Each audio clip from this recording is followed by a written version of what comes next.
नमस्कार प्रेक्षकांनो, पाहूयात पुढील भाग. पूजा क्लास करून संध्याकाळी घरी जात असते. सनीचा कॉल येतो. पोहोचला तुम्ही? पूजा: हो. म्हणून तर कॉल केले. आत्या आली असेल घरी. सनी: ओ, मी अजून घरी गेली नाही, आता जाईन. पूजा: बरं, मला रात्री झोपताना फोन कर. सनी: ओके. पूजा घरी पोहोचते तेवढ्यात विहानसुद्धा येतो.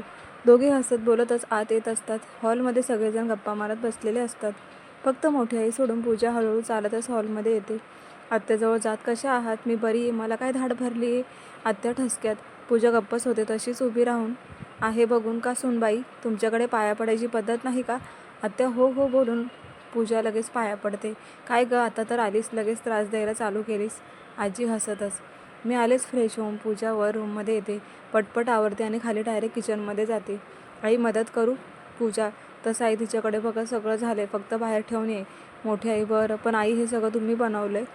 पूजा सगळीकडे बघत: नाही गं बाई, पण सगळं समोर उभं राहून करून घेते. काही चुकलं तर ताई खूप बोलतात. मोठी आई: ओ. पूजा विचार करत जेवण बाहेर आणून ठेवत होती आणि नंतर जेवायला बोलवायला जाते. तसं आत्या पूजाला ड्रेसमध्ये बघून आठ्या पाडत: आई, हिला सांगितलं नाही का घरात साडी घालायची असते? अगं, आत्ताचा जमाना बदललाय आजी. तरीही मला काही हे पटलेलं नाही. आत्या: मी आलेच साडी घालून. पूजा त्यांचं बोलणं ऐकून कन्फ्यूज होत: आता राहू दे. आजी बोलतच उठून निघून जातात. पण उद्यापासून घाल. आत्या: हो. पूजा सगळे जेवायला बसतात. मोठी आई आणि पूजा वाढत असतात. आई, उद्याची तयारी केली नाही का? आत्या: अगं, उद्या सकाळी लवकरच डेकोरेशन करणारे लोक येतील.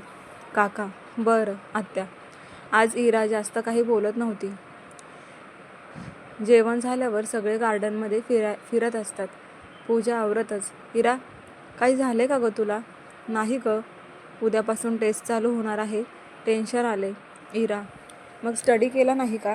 पूजा: केलं तरीही, पण रिव्हिजन झाली नाही. इरा: बरं, मी हेल्प करते, मग तसं कर. मग तर झालं. पूजा हसत: चालेल, यू आर बेस्ट. इरा हसत मिठी मारते: मी मदत करते. इरा आवरायला मदत करते तर आत्या आत येत: तुला काम होत नाही म्हणून तिला काम लावलंस? तिला स्टडी असतो माहिती नाही काय? आत्या चिडत: मी स्वतःहून करत होते. इरा तू स्टडी कर, बाकी ती बघेल. आत्या इरा वर निघून जाते: तसं उद्या लवकर उठ आणि सगळं डेकोरेशन स्वतःसमोर उभं राहून करून घे, काही चुकायला नको. रोज गेस्ट येत असतात. आत्या: हो. पूजा सगळं आवरून इराला स्टडीमध्ये हेल्प करते. नंतर रूममध्ये गेल्यावर सनीला फोन करते: एवढा उशिरा जागी कशी काय? सनी नुकताच पार्टीमधून आला होता. ते आज सगळे गप्पा मारत होते ना, उशीर झाला. त्यात उगाच प्लॅनिंग म्हणून पूजा कंटाळून गेली असशील ना? सनी: थोडी, पण ते सोडा, तुमचं काय चालू आहे?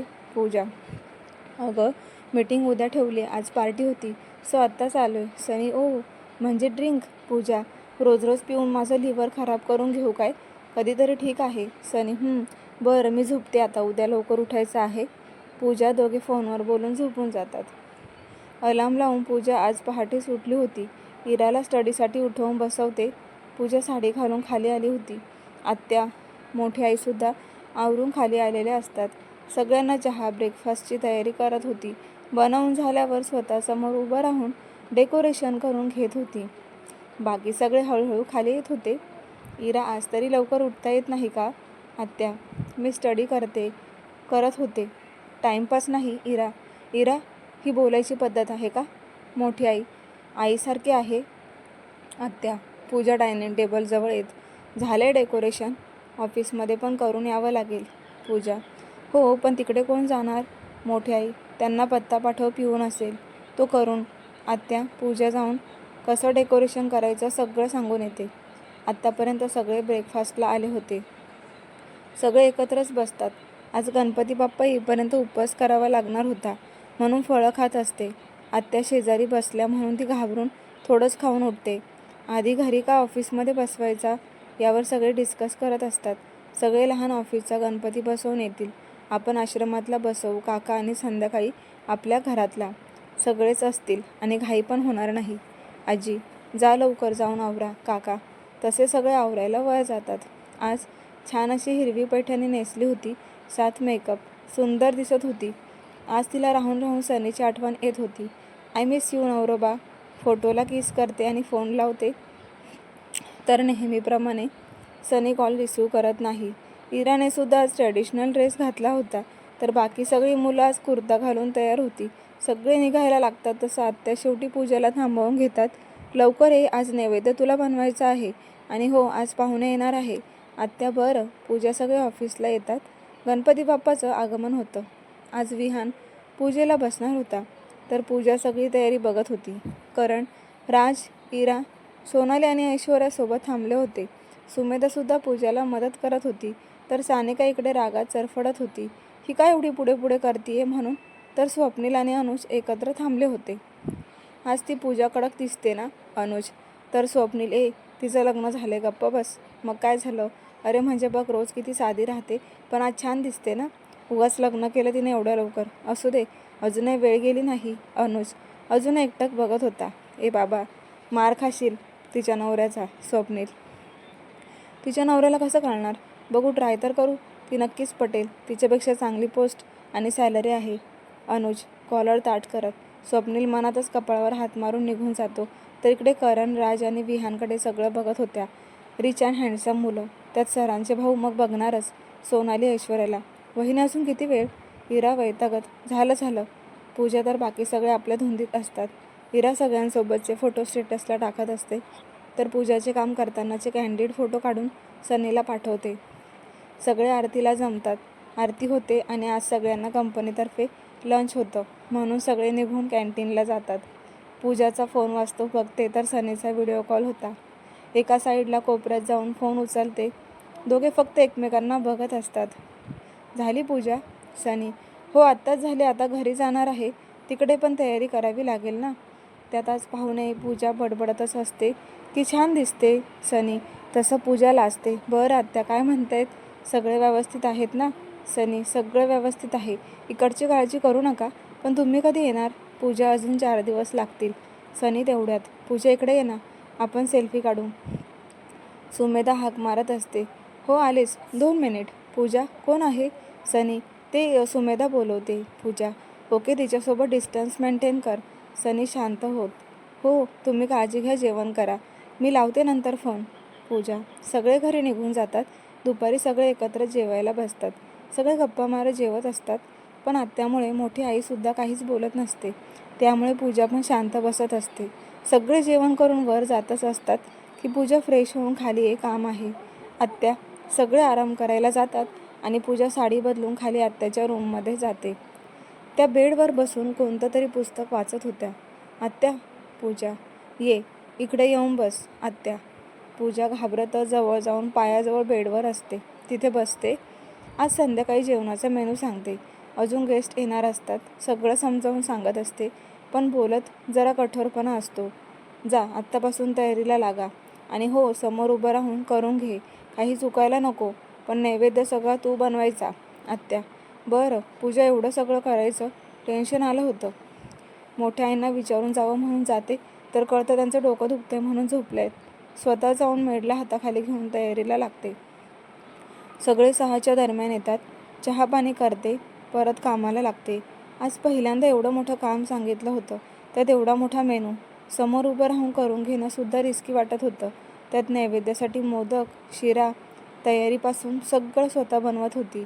मोठी आई संध्याकाळी येतात, तर अगं, मला बोलवायचं ना, मी पण आले असते मदतीला. नाही आई, तुमचं डोकं दुखतंय म्हणून राहू दे बोलते. सगळं समोर उभं राहून बनवलंय. तुम्ही एकदा टेस्ट करून बघा. काही कमी जास्त. पूजा. आणि नैवेद्य ताईंना आपल्या हातचा लागतो, ही तर ओरडतील. मोठी आई. झालंय सगळं, ते बाजूला ठेवलंय. फक्त मोदक बनवायचे राहिलेत. पूजा. बरं बाई, सगळं जबाबदारीने केलं. ही खूप मोठी गोष्ट आहे. जा, तू आवरून घे, आपण दोघी मिळून मोदक बनवू. मोठी आई परत रूममध्ये जाते. आत्ताच कंटाळून गेली होती. आज पहिल्यांदा वाटत होतं आई असत्या तर बरं झालं असतं. डोकं दुखत होतं तरीही सगळं छान व्यवस्थित आवरून खाली येते आणि डायरेक्ट किचनमध्ये जाते. मोदक बनवायला घेते. मोठी आई आणि पूजा मिळून बनवत असतात. हळूहळू गेस्ट येतात. सगळी तयारी परत एकदा बघते. गणपती बाप्पाचे आगमन होते. मोठी आई आणि काका पूजेला बसतात. पूजा झाल्यावर आरती करून गेस्ट आणि बाकी सगळे जेवायला बसतात. मोठी आई आणि पूजा मेडला घेऊन स्वतः सगळ्यांना सर्व करतात आणि शेवटी स्वतः बसतात. सगळे मोदकाचं आवर्जून कौतुक करत होते. त्यात आत्याच्या मैत्रिणी पण होत्या. पण आत्या काहीच बोलत नाही. जेवण झाल्यावर सगळे गप्पा मारायला बसतात. तेवढ्यात पण पूजा मेडला घेऊन सगळं आवरून घेत होती. सगळे गेस्ट जायला उशीर होतो. किचनमध्ये पूजाच्या हातातून ग्लास खाली पडतो. आत्या नुकतंच किचनमध्ये आल्या होत्या. तुला माहिती आहे का ह्या एका ग्लासची किंमत? आत्या जरा रागातच. तसं पूजाच्या डोळ्यात पाणी येतं. किमती वस्तूंचे हाताळण्याची सवय नसेल. आत्या मूकपणे बोलून निघून जाते. तसेच कसंबसं ग्लासचे तुकडे गोळा करत असताना हाताला छोटा कट लागतो. इरा आत येत, वहिनी हे काम तू का करतेस? करेल कोणीतरी. हाताला धरूनच बाहेर येत्याने मेडिसिन लावायला घेते. पूजाच्या डोळ्यात पाणी बघून तिलाही वाईट वाटत होतं. वहिनी दादाला सांगून टाक. आत्या काय बोलली नसेल तर मी सांगेन. इरा जरासं चिडून बोलते. पूजा प्रश्नार्थक नजरेने बघते. मी ऐकलं आत्ता काय बोलली ते आत्या? इरा ह्या घरातल्या गोष्टी आहेत, त्यांना सांगून कशाला टेन्शन वाढवू? आणि हो तुम्ही पण सांगू नका. पूजा तू काहीच बोलली नाहीस तर ती अजून बोलेल. मला माहिती आहे आत्याचा स्वभाव. इरा तरीही तुम्ही कोणाला काहीच बोलायचं नाही. प्रॉमिस. पूजा इरा रागाने बघते तसं पूजाने गाल ओढत तुम्ही किती रागात पण क्यूट बोलून निघून जाते. तसेच कसेबसे ग्लासचे तुकडे गोळा करत असताना हाताला छोटा कट लागतो. इरा आत येते. बहिणी तू हे काम का करतेस? मग तिला मेडिसिन लावलं जातं. पूजाच्या डोळ्यात पाणी असतं कारण तिला वाईट वाटतं. आत्या ओरडलेल्या असतात. इरा जरासं चिडून बोलते. पूजा प्रश्नार्थक नजरेने बघते. मी ऐकलं आत्ता काय बोलली ते? इरा या घरातल्या गोष्टी आहेत, त्यांना कशाला सांगून टेन्शन वाढवू? आणि हो तुम्ही पण सांगू नका. पूजा तू काहीच बोलली नाहीस तर ती अजून बोलेल. मला माहिती आहे आत्याचा स्वभाव. इरा तरीही तुम्ही कोणाला काहीच बोलायचं नाही. प्रॉमिस. पूजा इरा रागाने बघते तसं पूजाचे गाल ओढत तुम्ही किती रागात पण क्यूट वाटता. बरं पण कोणी विचारले तर मी सांगणार. शांत बसणार नाही. इरा ओके बघू. पूजा वहिनी दादाला मिस करते. इरा तसं पूजा लाजते आणि स्वतःला सावरत उद्याचा स्टडी केला का? टेस्ट आहे ना? हो विसरलेच, आत्ता जाऊन करते. इरा सगळे हळूहळू वर जाऊन झोपतात. शेवटी पूजा रूममध्ये जाते. आज पहिल्यांदा एवढं काम केलं होतं. कंटाळून गेली होती.